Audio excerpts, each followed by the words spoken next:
I used to believe family was the one thing you could never lose, the one anchor that'd hold no matter how rough the storm. That belief carried me through years of late nights, endless bills, and a heart full of hope, until the day I opened an old envelope in my parents' dusty farm office. My name's Clara, and I'm 35, a freelance graphic designer living in Boise, Idaho. Every Saturday, I'd drive 40 minutes out to my parents' farm, a sprawling stretch of golden fields and weathered barns just outside the city. The smell of hay and old wood always hit me first, pulling me back to childhood summers, chasing fireflies. But these days, my visits weren't about nostalgia.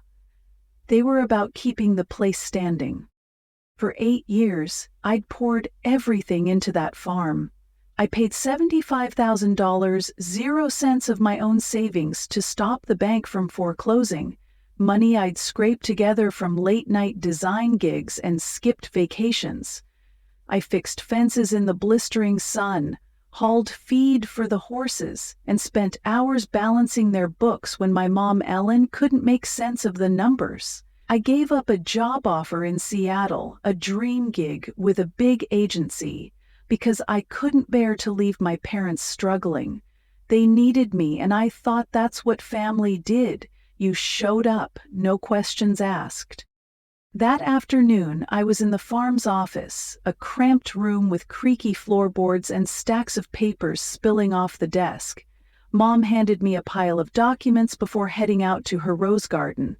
"Can you sort these for me, Clara?" she called, her voice soft but distracted. I nodded, like always, and got to work. Bills, tax forms, loan statements, same old chaos. But then my fingers brushed a thick envelope, the kind you don't see every day, labeled in bold black ink, estate plan and will. I hesitated, not because I was nosy, but because I'd always been the one to worry about the details, the one who made sure the family didn't fall apart. I told myself I was just checking for errors, keeping things in order. But when I flipped to the page listing asset distribution, my chest tightened like someone had sucked the air out of the room. Everything. The farm, worth over $500,000, 0 cents. The savings account, the new pickup truck Dad loved, even Mom's old pearl necklace, was going to my younger brother Ethan. He's 28, the kind of guy who drifts through life, showing up twice a year with a charming grin and a new, half-baked business idea, living off whatever cash my parents slipped him. My name? It was there, but only in a single vague line. "We love both our children." That was it.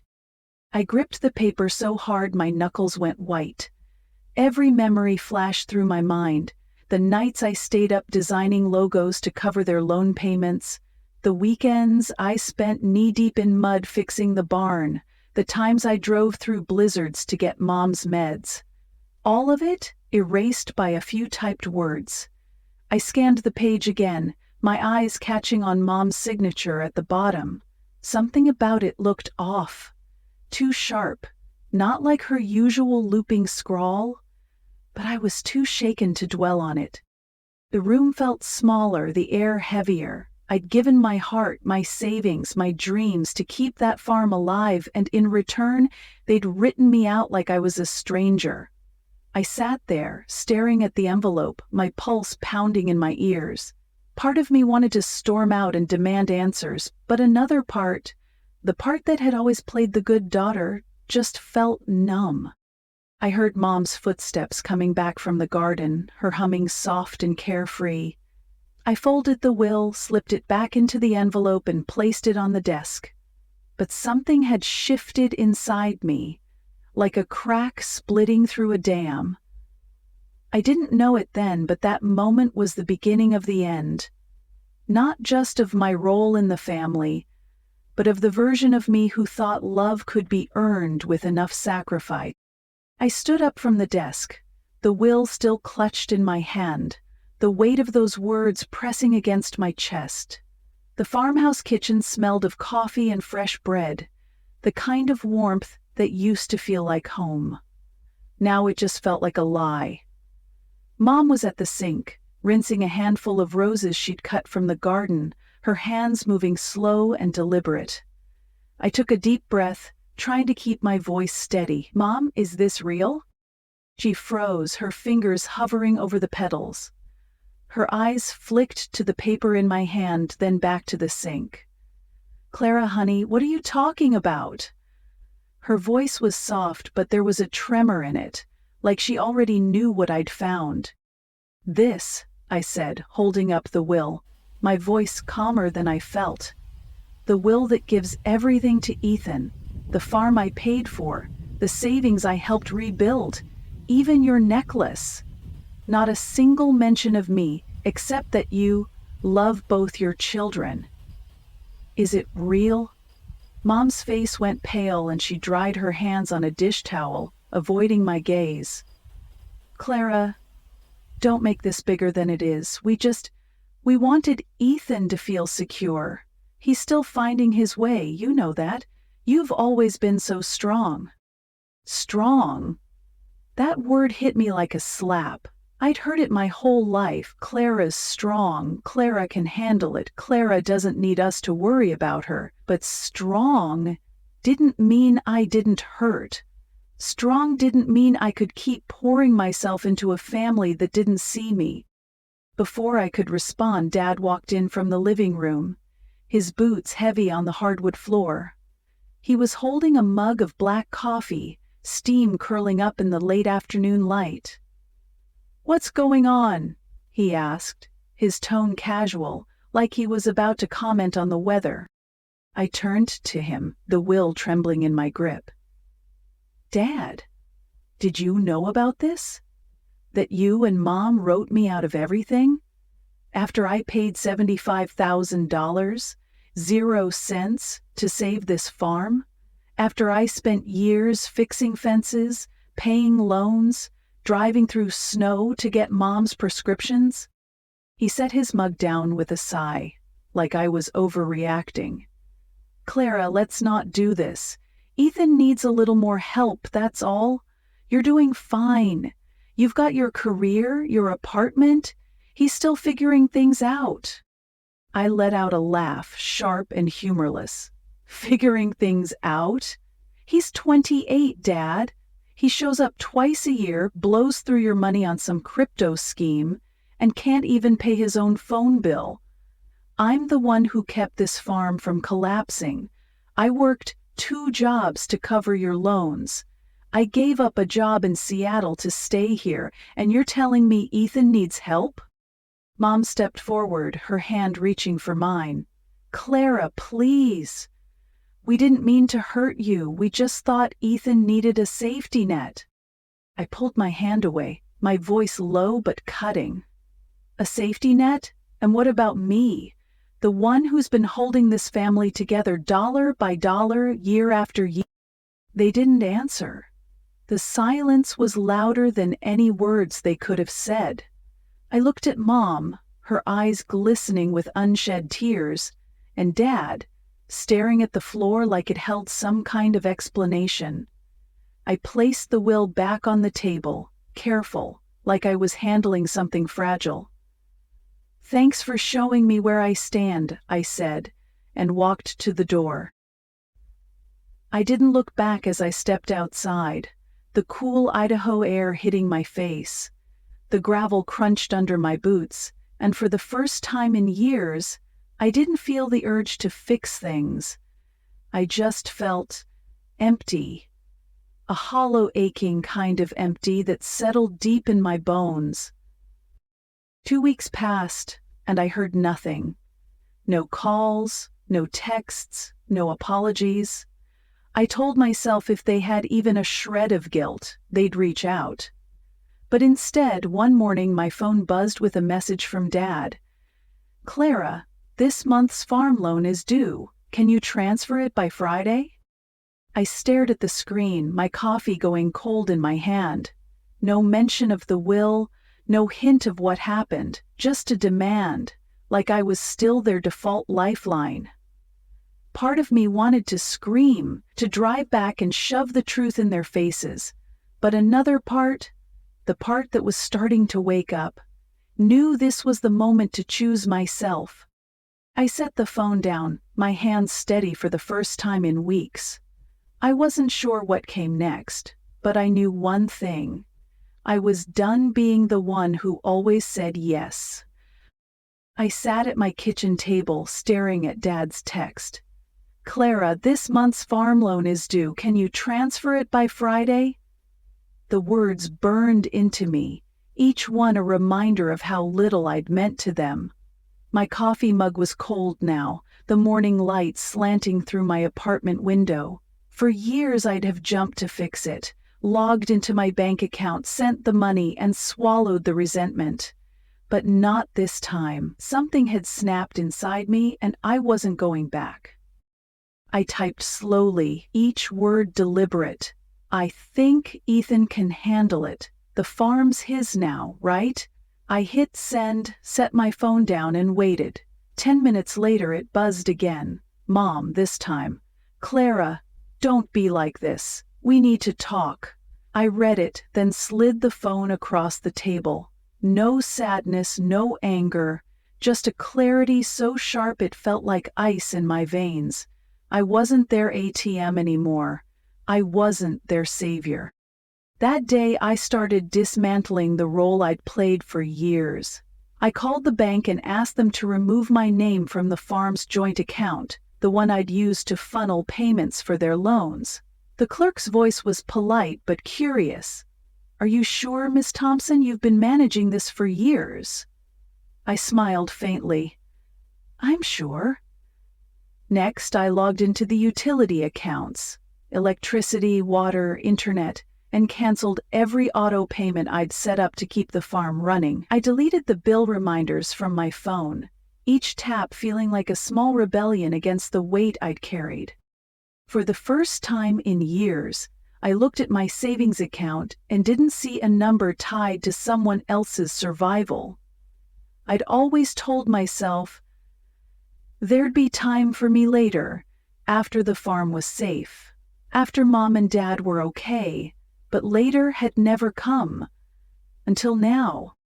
That weekend, I walked into an art supply store and bought a set of watercolor paints, the kind I'd eyed for years but never justified spending money on. The clerk wrapped them in tissue paper and I felt a flicker of joy, like a kid opening a gift. I signed up for a yoga class at a studio near my apartment, the kind with soft music and candles that smelled like lavender. I even enrolled in an online video editing course, something I'd dreamed of learning but always pushed aside because the farm came first. The first yoga class was awkward. I fumbled through poses, my mind still half expecting a panicked call from Mom about a missed payment. But by the end, lying on the mat with my eyes closed, I felt something new. Lightness. Like I could breathe without carrying 3 other people on my back. Of course, the messages didn't stop. A week later, Mom texted, "Clara, the bank's calling about the loan. Can you send $3,200.00? It's urgent."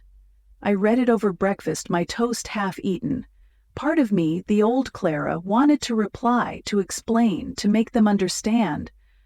But I didn't. I just archived the message and went back to my coffee. Then Ethan texted, his tone casual, like nothing had happened.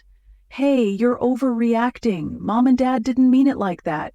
You've always been independent, and I'm just not. You know that." I laughed, a dry sound that echoed in my quiet apartment. Independent. That's what they called it when I worked myself to the bone so they could live comfortably. I typed back, my fingers steady. "Then prove you deserve what you've been given. Start with the loan." No response. I didn't expect one. Ethan had always been good at disappearing when things got hard, but I wasn't surprised when, a few days later, another message came from Dad. "Clara, the water bill's overdue. Can you handle it?" I didn't even open it. I just turned off notifications and went to my yoga class. That night I came home and painted for the first time in years. The watercolors bled across the paper, blues and greens swirling into something abstract but alive. I hung it on my fridge, right next to a grocery list, and smiled. It wasn't perfect, but it was mine. I started sleeping better, waking up without the jolt of a payment deadline. I bought a new pair of boots, the kind I'd always wanted but never bought because the money always went to the farm. Still, there were moments when guilt crept in. I'd lie awake at 2 a.m. wondering if I was being too harsh, if Mom was crying over the bills, if Dad was pacing the barn like he did when things got tough. But then I'd remember the will, those cold, typed words that left me out, and the guilt would fade. They'd made their choice, and now I was making mine. I started noticing small things, how the sunrise looked over Boise's foothills, how my apartment felt like a home instead of a pit stop between farm visits. I'd spent so long being the one who fixed everything that I'd forgotten what it felt like to just be Clara, not the daughter who paid the bills, not the sister who cleaned up Ethan's messes, just me. And as I began to build a life that wasn't tethered to their needs, I knew they'd come knocking again, not because they were sorry, but because they didn't know how to survive without me. When that moment came, I'd be ready, not to save them, but to protect the peace I was finally starting to find. The messages kept coming, each one like a pebble tossed into the calm I'd started to build. At first, I could ignore them, slide them into the archive folder of my mind and move on. But my family wasn't used to me saying no, and they weren't about to let go without a fight. A week after I told Ethan to handle the farm's loan, Mom texted again. "Clara, the water's about to be shut off. I don't know how to log into the account. Can you fix it?" I was in the middle of a yoga class, sweat on my brow, the instructor's voice guiding us to release what no longer serves you. I glanced at the screen, then tucked my phone away. Release. That's exactly what I was doing. But they didn't stop. Dad sent another message a few days later. "The bank's calling about missed payments. This isn't like you, Clara. Call me." I read it while sipping coffee at a cafe downtown, the Boise skyline soft in the morning haze. Not like me? I wanted to laugh. They didn't know me. Not the me who'd given up dreams to keep their world spinning, and definitely not the me who was done with it. I didn't reply. Then came the call from Mrs. Marjorie, the neighbor who'd lived next to the farm for decades. Her voice was gentle but heavy with concern. "Clara, I hate to bother you, but the farm's looking rough. The grass is waist high, the fences are falling apart. I saw Ethan out there last week, but he just stood around looking lost. Are your parents okay?" I thanked her, my throat tight. The image of the farm, my farm, the one I'd poured $75,000, 0 cents, and countless hours into, falling apart stung more than I expected. But it wasn't my responsibility anymore. "They'll figure it out," I said, and hung up. I meant it, but part of me still ached, picturing Mom's roses wilting, Dad's old tractor rusting in the barn. The real test came a week later.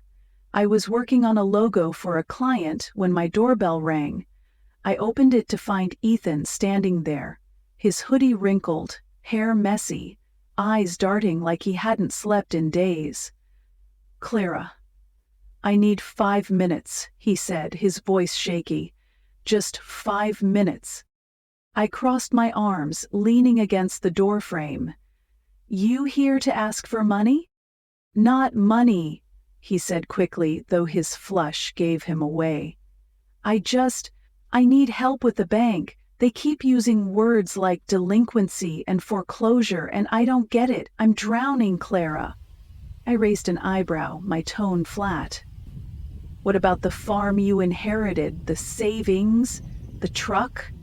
He looked down, scuffing his sneaker against the floor. I I put most of the savings into a business thing. It was supposed to be a sure deal, but it tanked. I can't touch the rest without a penalty. I didn't think it'd get this bad this fast."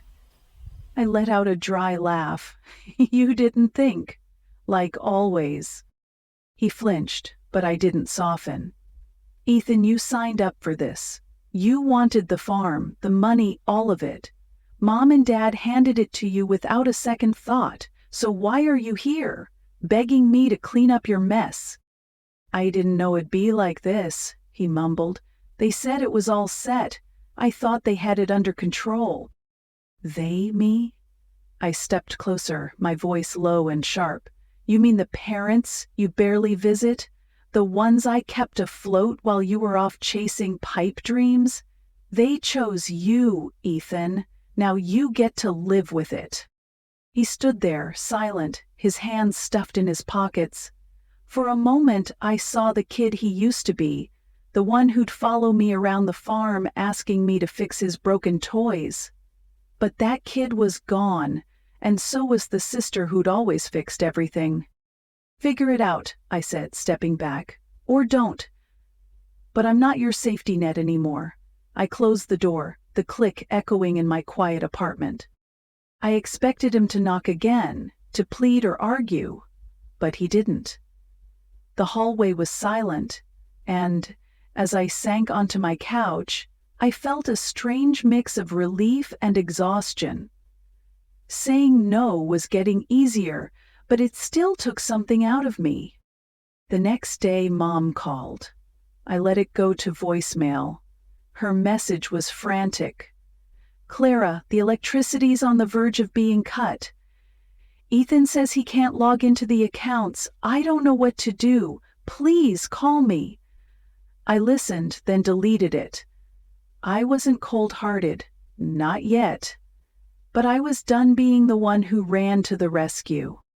That night I went to my video editing class, the glow of the screen lighting up my face as I learned to cut clips and layer music. My classmates laughed and swapped tips, and for the first time in years, I felt like I was part of something that wasn't about sacrifice. I came home and painted another watercolor, this one bolder with streaks of red and gold. I hung it next to the first, my fridge turning into a tiny gallery of my new life. But I knew this wasn't the end. My family wasn't going to let go that easily. They'd keep pushing, keep demanding, because that's what they'd always done. And when they came back, because I knew they would, I'd be ready to hold my ground, not out of anger, but because I finally understood. My worth wasn't tied to how much I could give them. The knocks on my door came on a crisp Saturday morning, the kind where the Boise air smells like pine and possibility. I was halfway through a watercolor sketch, my fingers smudged with blue, when I heard it. 3 sharp raps, insistent, like they'd been rehearsing this moment. I knew who it was before I even stood up. I opened the door to find Mom, Dad, and Ethan standing on my doorstep. Mom's eyes were red, her hands twisting a scarf like it was the only thing holding her together. Dad looked older than I'd ever seen him, his shoulders slumped under his flannel jacket.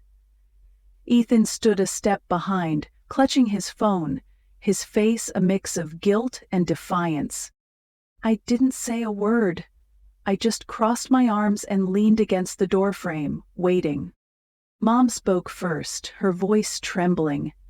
"Clara, we're sorry we had to come like this, but things are falling apart. The bank's coming to inspect the farm next week. If we don't catch up on the loans, they'll take it." Dad cleared his throat, his voice low and weary. "We made a mistake, Clara, we know that. But if the farm goes, your mother, she won't handle it. You know how much that place means to her." I looked at him, my gaze steady, colder than I meant it to be. "Then why, when you wrote the will, did you decide I wasn't worth a single thing? The farm I paid $75,000, 0 cents to save. The years I spent keeping it running. Why was Ethan the only name on that paper? Dad's eyes dropped to the ground, his fingers fidgeting with the edge of his jacket. "We thought you'd be fine," he said quietly. "You've always been so capable. Ethan, he's not like you." "Not like me," I repeated, my voice soft but sharp, cutting through the morning air. "Ethan who shows up when he needs money. Ethan who's never lifted a finger for the farm. He gets to fail, gets forgiven, gets everything. And me? I gave you my youth, my savings, my dreams, and you handed me a line about loving both your children."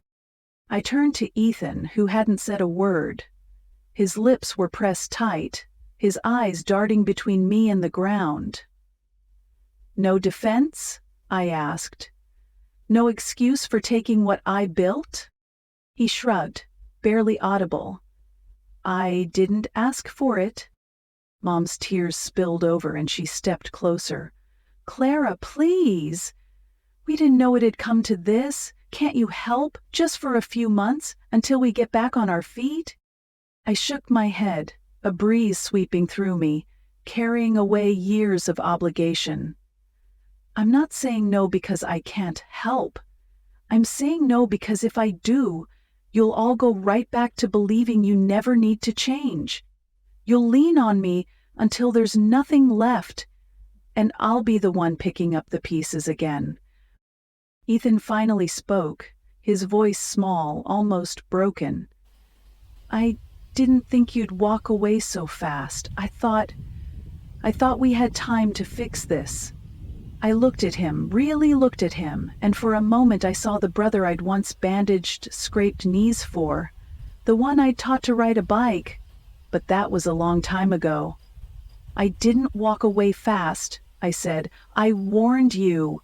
I waited, I hoped, but you all chose to ignore it, so this is the end." Mom's sob broke the silence, but I didn't waver. I turned to her, the woman who'd sung me to sleep as a kid, who I'd driven to the hospital at 3 a.m., who I'd cooked for when Dad's back gave out. And I saw it clearer than ever. Love wasn't enough if it came without respect. "I hope you find a way," I said, my voice steady, "but I'm not your lifeline anymore." I looked at Ethan one last time. "If you want to grow up, here's your chance. You've got the farm. Make it work."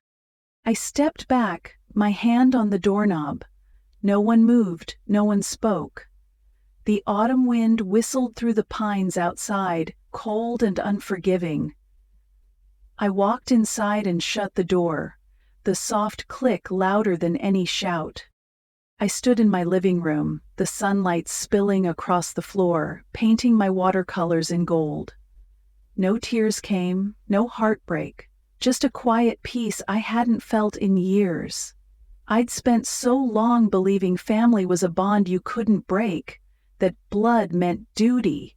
But standing there, alone in my own space, I realized family wasn't just about shared names or shared history. It was about who saw you, who valued you, who didn't treat your kindness like something owed. And for the first time I knew I didn't need their approval to be whole. I thought closing the door on my family that morning would be the end of it. I'd said my piece, drawn my line, and walked away with a peace I hadn't known in years. But life has a way of throwing curveballs when you least expect them, and mine came in the form of an email that turned everything I thought I knew upside down. It was a quiet Tuesday evening, a week after the confrontation at my apartment.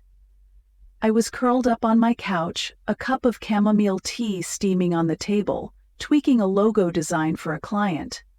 My laptop pinged with a new email, the subject line simple, regarding the Thompson family estate. The sender was a name I hadn't heard in years.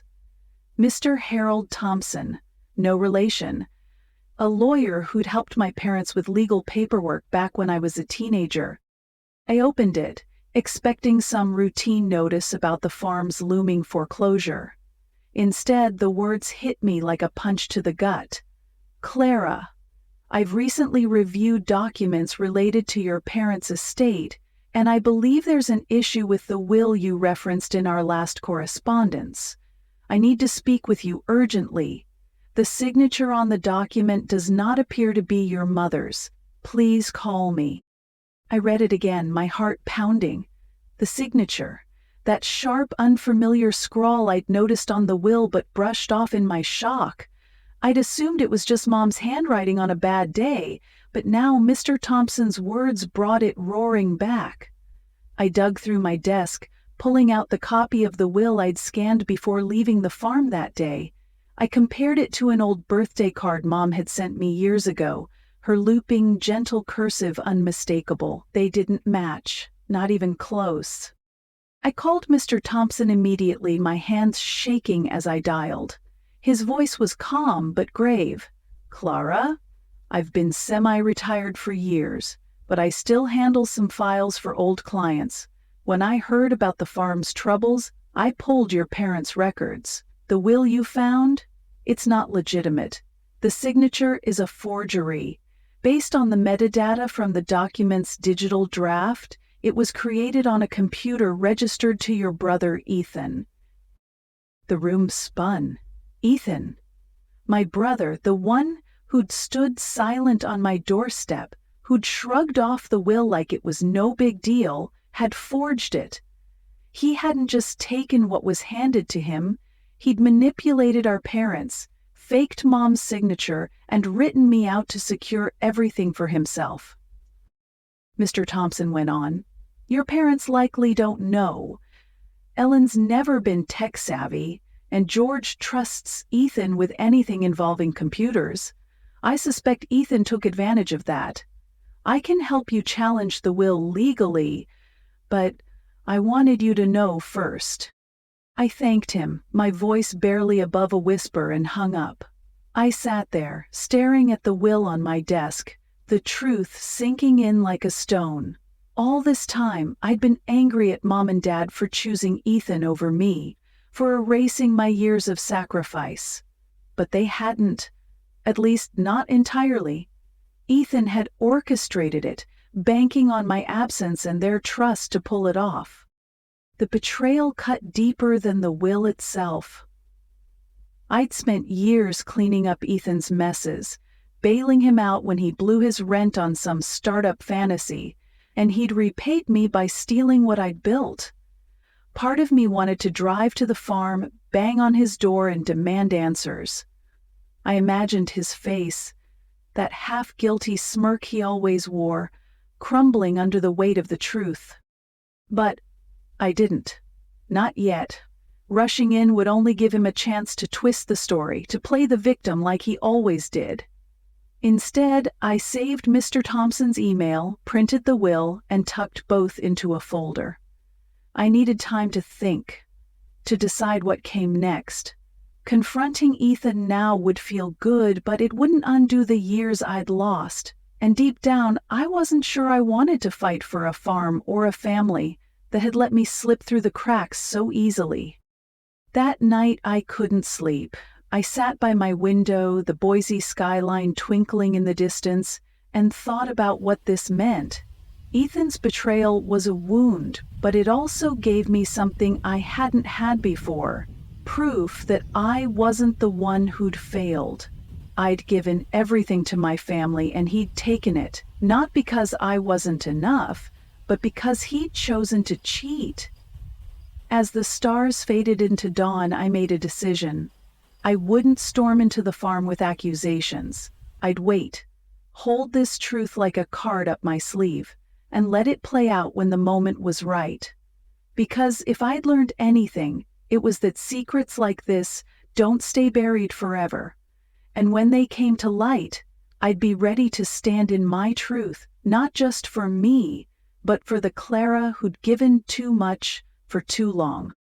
I thought the truth about Ethan's forgery would be enough to settle the storm inside me, knowing he'd faked the will, manipulated our parents, and stolen what I'd spent years building should have brought some kind of closure. But my family had other plans. They weren't done trying to pull me back into their chaos, and when guilt didn't work, they turned to something uglier. It started with a text from a coworker, Lila, who'd grown up near the farm. "Clara, you on Instagram? Your mom's posting some wild stuff." My stomach sank. I rarely used social media, but I opened the app and typed in Mom's name. Her profile was a mix of rose garden photos and recipe shares, but one post stood out like a neon sign. It was a picture of the farm at sunset, the barn's silhouette soft against the sky, with a caption that cut deep. "It breaks my heart when your own daughter turns her back on family, leaving aging parents to struggle after all we gave her." The post had over 100 likes, comments flooding in with sympathy. "How could she do that to you? Stay strong, Ellen." I scrolled further and found Dad's post, a rare one from his usually quiet account. "We raised Clara to love her family, but when we needed her, she walked away. The farm's at risk and she doesn't care." Then Ethan's, dripping with sarcasm. "Some people only help when it makes them look good, but when family needs them to step up, they ghost." Guess that's strength nowadays. I gripped my phone, my jaw tight. I wasn't shocked. They'd always leaned on guilt to keep me in line, but this was different. They were painting me as the villain, the ungrateful daughter who'd abandoned them, while Ethan hid behind his lies. I'd stayed silent for weeks, holding the truth about the forged will like a secret weapon. But silence wasn't working anymore. That night, I sat at my kitchen table, the folder with Mr. Thompson's email and the will spread out in front of me. I opened Instagram, my hands steady, and started typing. No filters, no hashtags, just the truth. My family sharing a story that's only half true. Here's my side.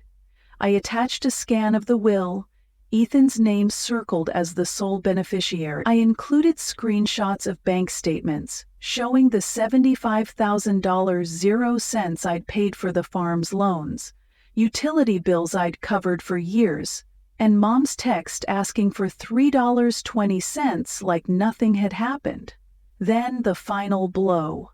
A redacted version of Mr. Thompson's email stating the will was a forgery created on Ethan's computer.